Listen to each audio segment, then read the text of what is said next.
Uma visão de direitos autorais. Uma visão de direitos autorais. Mercadorias de futuro.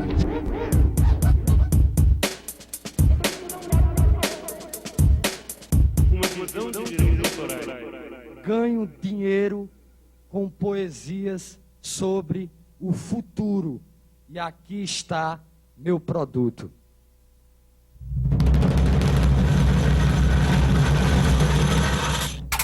Mercadorias de futuro. O trabalho é um processo entre a natureza e os homens. Realiza, regula, controla. As pessoas se ajudam para controlar. As pessoas se dividem para produzir. Ninguém está só. A lei é draconiana. É terrível, é muito cruel. O direito autoral hoje ele é 100% não. É preciso rever com muita urgência as leis que coordenam isso daí, porque elas estão caducas, elas não estão acompanhando os nossos tempos. Eu acho que falta interesse mesmo, porque a lei é a última coisa que vem. Ninguém está só. O que determina uma série de artigos da nossa lei e das leis dos países latinos. O Convênio de Berna, que é o instrumento mais antigo do direito de autor, foi adotado em 1886, a ata que está em vigor é a ata de 1971. O Brasil foi o primeiro país a aderir em 1922. A harmonização dessa legislação do direito de autor com a legislação do copyright foi bastante difícil, ela demorou muito. Até que, em 1988, os Estados Unidos resolveram adotar isso que eles chamam de Berne Convention Implementation Act, um ato específico americano, através do qual eles adotaram a Convenção de Berna sem o artigo referente ao direito moral. E eles só se interessaram a partir do momento em que os programas de computador puderam ser considerados como obras de direito de autor. Eis que, senão, quando se polariza no mundo, uma visão de direitos autorais americana que atribui o detentor do direito autoral a quem é o produtor, aquele que amealha os recursos para fazer a produção, que é uma visão de quem é detentor do direito autoral, com a visão europeia que atribui aos artistas a autoria da obra. El problema no son ni los autores ni el derecho de autor. Si en España se recaudan 260 millones, lo hemos oído esta mañana, que a mí me ha sorprendido muchísimo, aquí en Brasil se recaudan 200 millones de reales por todos los derechos de ejecución pública. Un país que es como toda Europa. E nós estamos sendo forçados a tomar uma posição diante disso, sendo que essa discussão nós nunca fizemos antes entre nós. Todos trabalham e todos têm acesso aos frutos do seu trabalho. Todos trabalham e todos têm acesso aos frutos do seu trabalho.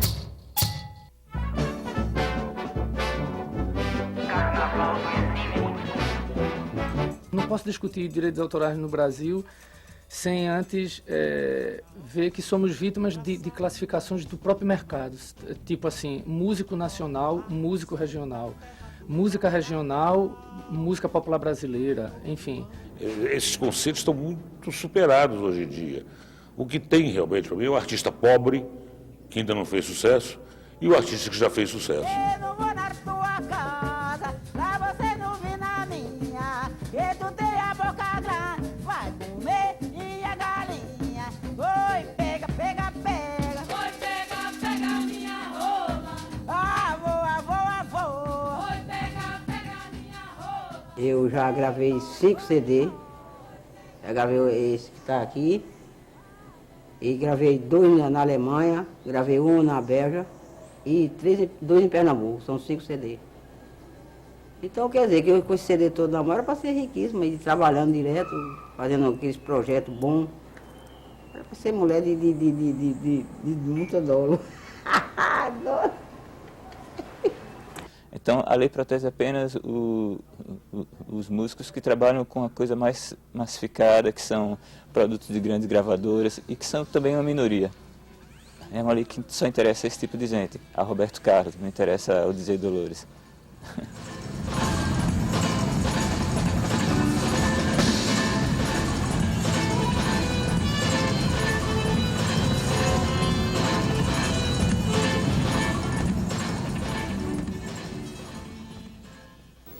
A lei, que eu saiba, não prevê absolutamente nada sobre, digamos, o ícone social, né? Então, tem que se dirigir aos autores.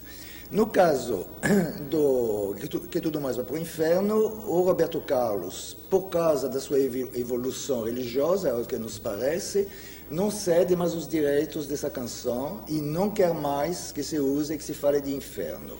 Você não pode imaginar que esse direito do autor pode se sobrepor ao direito do público de ter acesso a um bem cultural, a um patrimônio cultural que, a partir de um determinado momento, ele se torna um patrimônio da humanidade. Nossa Constituição assegura ao cidadão o direito de acesso à cultura. Como é que você coloca isso na balança? É difícil, porque você, ao mesmo tempo, tem que considerar que o autor produz a cultura que você quer aceder, né? Você quer ter acesso a uma cultura que é feita por alguém. Eu, assim, não sou a favor de que você acabe simplesmente com a fonte de renda dos criadores das obras de arte, não é isso. Mas que exista um mecanismo que torne essa obra de arte acessível. E o mecanismo de acesso, muitas vezes, é você ir numa biblioteca pública e tirar xerox de um livro que está protegido por direito de autor, mas que está esgotado.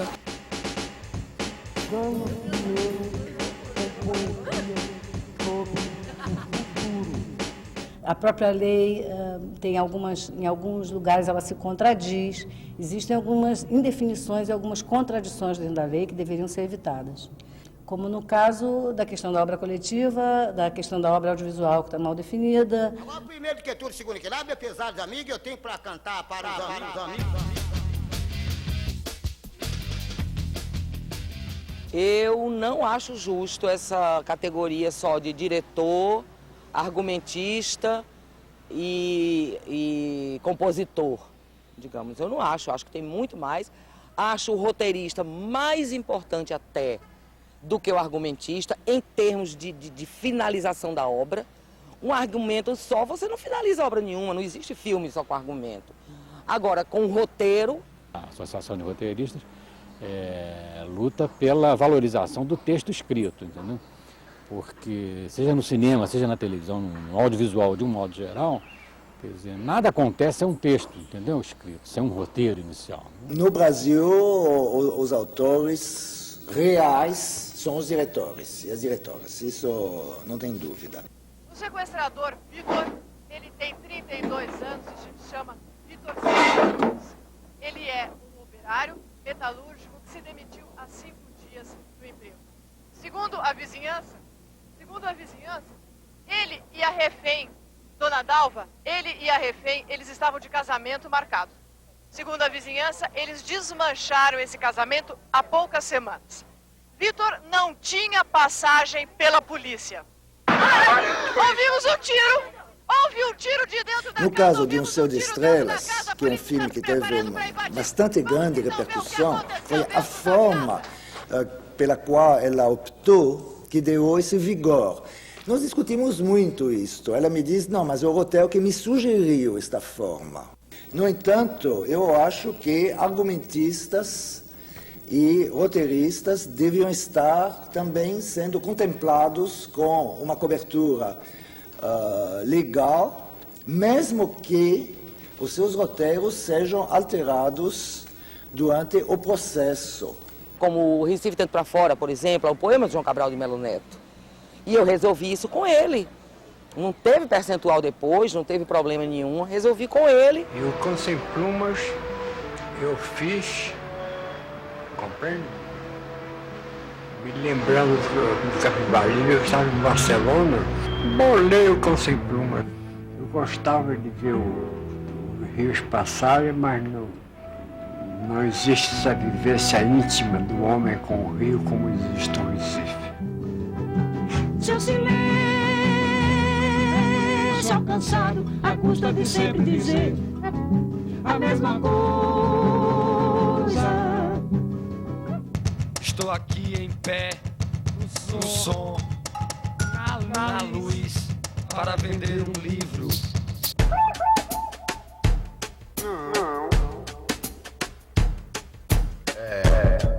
A lei é terrível, é muito cruel. Ela estabelece os 100% de trabalho, que 50% pertencem ao distribuidor, 40% ao editor e 10% ao autor. Se você, por exemplo, fecha um contrato com uma emissora de televisão, como eu acabei de fechar um contrato para a adaptação de uma obra minha para a TV Globo, o contrato é uma absoluta exceção de tudo. A emissora pode tudo. E o que acontece? O autor, ele precisa que sua obra seja lida, seja vista, seja transformada. A obra, ela precisa justamente falar com o público. O que a obra precisa é de leitores, seja de que forma for.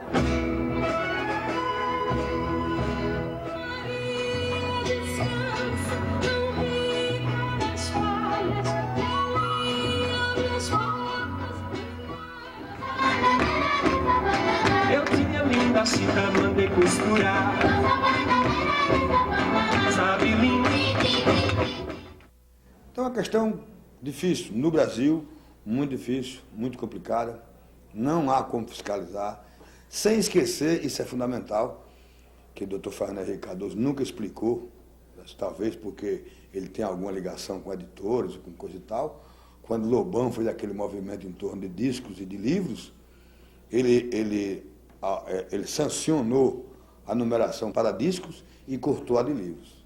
Naturalmente, ele sabia, ele não é menino, que estava cometendo um crime contra os escritores. Eu penso que a questão que vai resolver o direito autoral, na verdade, é se você aumentar o número de leitores, para que a atividade literária tenha algum significado na sociedade. Poucos leem, pouquíssimos escrevem, a gente fica dentro de um circuito que é quase amadorismo. Pouquíssimas pessoas vivem do que escrevem.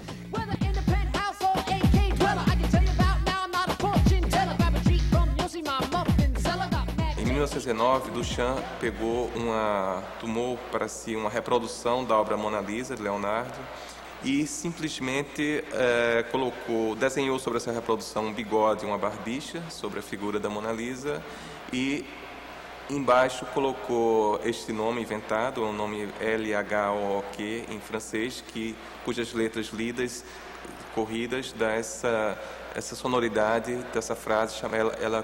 Ela achou que numa tradução vulgar em português seria algo como ela tem fogo no rabo. O artista ele está caminhando aí, ou refletindo, filosofando a sociedade, e questões como autoria pode ir de encontro, né? Pode limitar, pode censurar muito.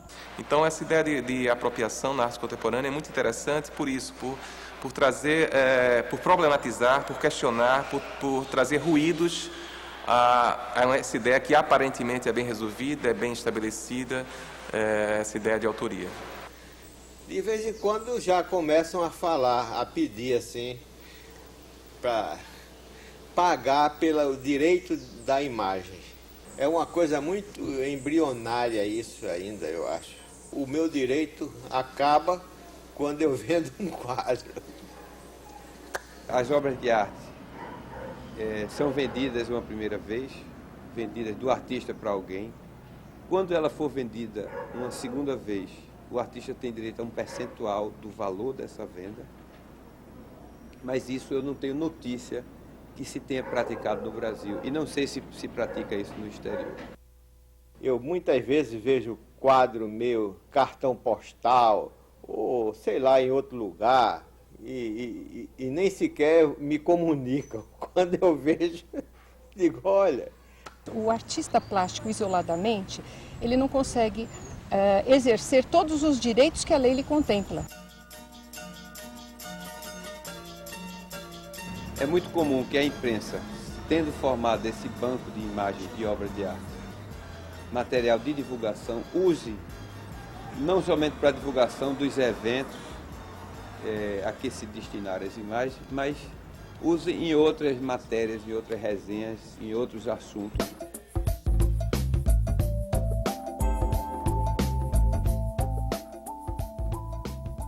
Você vai comprar uma briga com a imprensa porque você reclamou, porque usaram, que besteira, só deformaram o seu quadro e tal. Se botaram lá, você está... Outras tantas vezes já divulgaram exposição sua, você está reclamando agora. A entidade, de uma forma corporativa, ela vai ter sempre muito mais força. Além do que, esse tipo de entidade de gestão coletiva, ela é reconhecida internacionalmente, inclusive pelo governo nosso federal.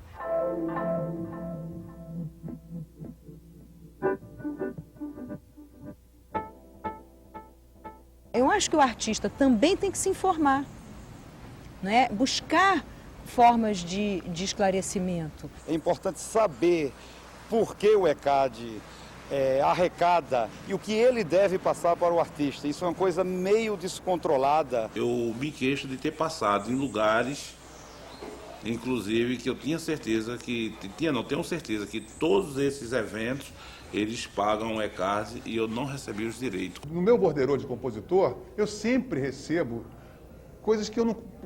90% eu não consigo entender, porque é quase tudo grego, mas o que eu entendo de borderô mesmo, que a gente vê, o que toca, eles vão em cima justamente da parte que a gente poderia anistiar. As associações de gestão coletiva e o próprio ECAD tinham uma atividade de, muitas vezes, levar até para o âmbito criminal, promotores de evento, pessoas que não pagavam direito autoral.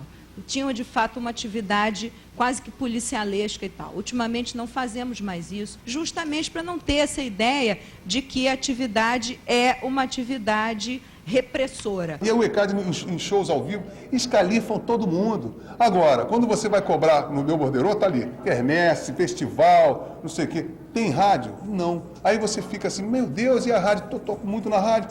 Aí você vai para o ECAD nos responde com aquela cara de chorão. Pô, mas eles não pagam, aí está cheio de liminares da justiça, as rádios não pagam porque partem do pressuposto que o ECAD não vai distribuir também para o autor. Não vou dar esse dinheiro para esses caras, que esses caras não vão distribuir, e fica esse ciclo vicioso. O grande problema que o ECAD tem não é problema de distribuição. Eu nunca, na realidade, ganhei dinheiro com frevo. Engraçado isso, né? A distribuição no Brasil, para quem não sabe, é uma distribuição tão sofisticada quanto a que tem nos países mais avançados do mundo. Por uma razão simples, a informática está unificando os procedimentos de distribuição em todo o mundo. A carência que existe é na arrecadação. O sistema de arrecadação, de pontuação, é uma coisa que é sorteada, não é? Por exemplo, nunca um frevo meu, eu nunca recebi um centavo de um frevo meu. Por quê? Porque muitas rádios no Brasil não pagam direitos autorais, muitas emissoras de televisão não pagam direitos autorais. E é uma coisa perversa, via dupla de perversidade, por quê? Aí nós temos um cenário de sonegação dos direitos autorais, quer dizer, a rádio não paga o que ela executa e ainda cobra para executar. Aí, porra, aí é uma brincadeira. Aí é uma brincadeira. Você chega numa rádio hoje com o seu disquinho debaixo do braço, o espaço está tudo ocupado, mesmo que você queira pagar, é dificuldade. Eu acho que eles deviam maneirar nesse preço de tabela do jabá. Para onde você correr, isso é nacional. Isso é nacional. Agora, tem as amizades? Tem. Funciona? Funciona. Tem os esquemas de gravadora? Tem. Se tivesse ainda a prerrogativa de pegar 300 mil reais ou 100 mil reais e chegar numa rádio, aí eu quero... Aí ele vai dizer que vai jurar até a morte. Não, que isso? Porque tem os middlemen, tem os intermediários, que são as gravadoras multinacionais, que hoje em dia, vamos e venhamos, são verdadeiros escritórios de intermediações desses artistas para o rádio. Porque hoje em dia a gente não precisa de estúdio, a gravadora multinacional não tem tantos estúdios quanto nós. Porque a gravadora é um escritório com meia dúzia de crápulas, telefonando para a rádio e televisão, pagando e molhando a mão dos radialistas. E é só. Boa noite, moçada! A minha alma. Legal, voz também passadinha. No meu caso mesmo, não me interessa assim, saber de direitos autorais, porque eu não toco no rádio, eu não tenho nenhuma arrecadação. Eu sou um músico alternativo. Né? Então eu me vejo a favor da pirataria. Eu para ter minha obra difundida, eu preciso da pirataria. Qualquer artista que tem um mínimo de vergonha na cara vai celebrar a pirataria, vai se achar chiquérrimo por ser pirateado. Hoje em dia nós estamos com 97% da classe artística alijada dos meios de comunicação. Piratas nasceram por culpa exatamente das gravadoras. Foram as próprias gravadoras que incentivaram a pirataria. Se você me perguntar se eu sou contra ou a favor, eu diria a você que contra eu não sou. Vamos falar de pirataria pra gente, a gente vai morrer de rir. E a gente morre de rir e dá maior força, porque a pirataria é uma brecha. E eu acho que a pirataria a gente saudou, assim, bem-vinda a pirataria, porque foi um meio de enfraquecer o nosso pior inimigo, que é a indústria fonográfica. Não tem pior. O grande problema no Brasil é que existe um monopólio das informações, não existe nenhum controle da mídia, existe uma uniformização cultural muito grande e existem as ordens da lei, o ordenamento legal, e também existem as ordens da necessidade. O povo tem necessidade de cultura. Então, entre as exigências da lei e as exigências da necessidade surge a pirataria. Se você olhar o direito só do ponto de vista privado, e aí você pega a posição de algumas pessoas que falam de pirataria, você chegaria à conclusão que pirataria é caso de polícia. Ó. Agora, se você pegar o ponto de vista público, quer dizer, os discos estão sendo vendidos a R$40, ninguém consegue comprar e etc e tal, então de alguma maneira até a pirataria é uma forma de fazer com que a propriedade chegue às pessoas num custo, na verdade, muito mais barato. É evidente que eu não acho nem que a posição é caso de polícia e nem a posição do liberou geral. Agora, tem que encontrar um meio termo entre isso. A terra que me deu, eu só plantei. Dos instrumentos de pedra aos instrumentos de metal. Discutir direitos autorais em época de sampler, não é? A gente discute direitos autorais enquanto a Boss acaba de lançar o Dr. Sampler, M303, né? Que todos os DJs, e que inclusive eu estou usando no meu novo disco, né? O cara que usa sampler, ele está tocando ideias, frases, ideias mais complexas do que apenas uma nota, mas ainda assim ele está tocando, porque ele está reinventando aquilo dali.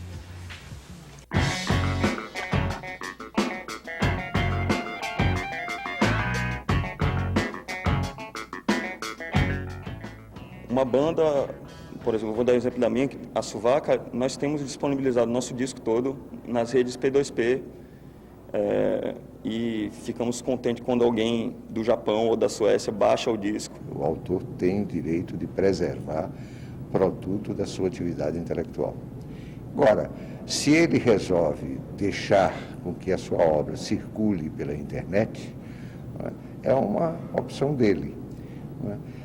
Do ponto de vista muito pessoal meu, eu acho que é bom. Como dramaturgo, eu sou absolutamente contra se colocar nossos textos na internet. Eu digo isso porque é difícil já de você conseguir manter um controle sobre os direitos autorais sem estar exposto na net. Imagina se isso acontecer. Eu sou ignorante porque eu sou do século XIX, mas eu não tenho nada contra a informática, não. É um instrumento como outro qualquer, né?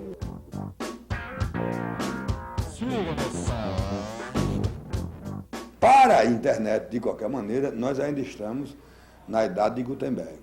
Ou seja, não há nenhum controle. O bom mesmo, o jornalismo correto é que você não deve utilizar nada que você não seja de sua autoria. Que você tenha ido lá como repórter e buscar a informação sua, da sua entrevista, da sua apuração, não é? Para que você seja o autor do texto. Agora, daí você evitar que uma informação que circulou na internet ou informação de um relatório público você possa utilizar, é muito complicado.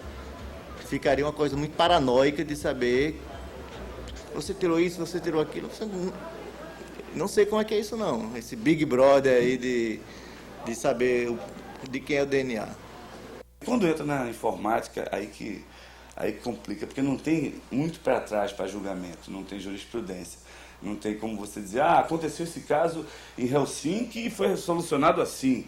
Sabe? Não tem uma questão categórica aqui, sabe, de Salomão, assim, que divida águas. Então, o certo é esse e o errado é esse. E o Creative Commons, que eu acho é o copyleft.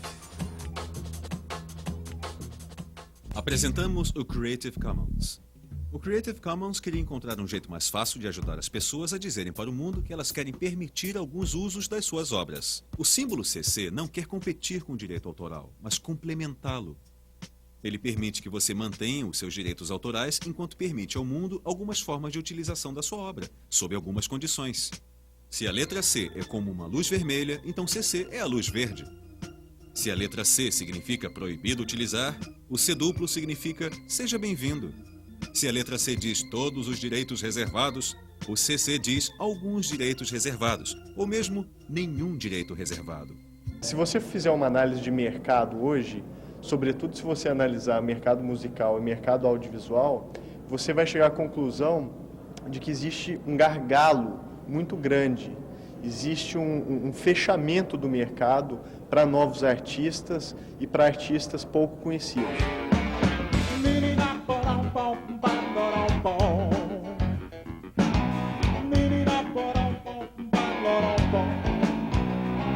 Essas 5 gravadoras que detêm hoje 85% do mercado têm 48 produtos. Como a gente sabe, o Brasil é um país musical.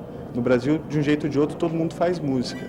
Então, o que aconteceu? A verdadeira música brasileira, a música popular que realmente se ouve aqui no Brasil, ela não circula por esses canais oficiais. Todo mundo sabe do movimento que a Aguinaldo Timóteo faz na região sudeste. Então, eu falei, pô, a Aguinaldo está fazendo, o que é que eu não posso fazer? Né? Aí fui pra rua. Tá saindo aqui mais um pra Cristiane. Pronto, amigo. Obrigado, viu? Valeu. Aquele abraço. Pronto. Augusto, sou sua fã. Tudo bem, querida? Você canta pra mim por causa de você. Canto, por que não? Não só pra mim, mas pra todo mundo que tá aqui. Canto agora. Só você não vê. Finge que não sabe que eu estou sofrendo por causa de você. Hoje, nesse mundo digital em que a gente vive, as trocas de informação se tornaram muito mais rápidas. E não surgiu ainda, do ponto de vista da lei, um modelo intermediário que permita fazer com que essa circulação do conhecimento possa se dar do modo ótimo, do modo mais que seja mais benéfico para a sociedade e para os artistas. Então não há esse balanço de interesses entre o público que quer receber a informação, que quer ter acesso à cultura, e o produtor da cultura que quer divulgar o seu trabalho e ser remunerado por ele. Atire a segunda iaiá, até descarregar o tambor, até apagar a luz de ioiô, até nunca mais. Então eu sou a favor da flexibilização do direito autoral. Ele não pode ser fechado. Ele também não pode deixar de ser cobrado, senão as pessoas não vão ter sequer essa motivação para viver disso. Mas tem que flexibilizar, tem que abrir partes. Quando eu critico essa terminologia flexibilização dos direitos, eu quero dizer o seguinte, que você pode flexibilizar em sociedades cujo recebimento dos direitos e cujas garantias sobre esses recebimentos estejam sedimentados. Agora, podem fazer o que quiser das minhas poesias e das minhas músicas. Podem fazer o que quiser. Eu sei que isso não é uma regra que deve ser estabelecida, até porque muitas pessoas vivem do que fazem. Eu também vivo do que faço, mas assim, a minha poesia saiu daqui, saiu da minha cabeça, ela é do mundo. É assim que eu enxergo a minha existência como artista. Então é do mundo, então as pessoas podem fazer o que quiser com elas, podem levar para um bar, podem dizer no meio da rua, podem fazer o que quiser. E com a música também, pode fazer o que quiser.